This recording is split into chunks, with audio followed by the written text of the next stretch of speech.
madlang people, flex ko muna ang isa sa mga magandang puntahan dito sa Davao City. Napakalaki talaga ng Davao, guys. Maraming mga magaganda pang tanawin na hindi pa natutuklasan o napupuntahan kahit ako na matagal nang nakatira dito sa Davao. Isa dito ang Paquibato District, dito po sa 2nd District ng Davao City.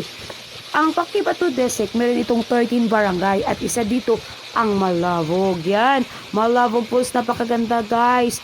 Alam niyo ba ang sarap pakinggan ng patak ng tubig na galing sa taas na bumabagsak sa baba, o diba?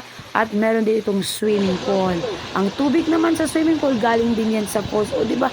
Napakalamig, mag-i-enjoy ka, mag-relax ka guys.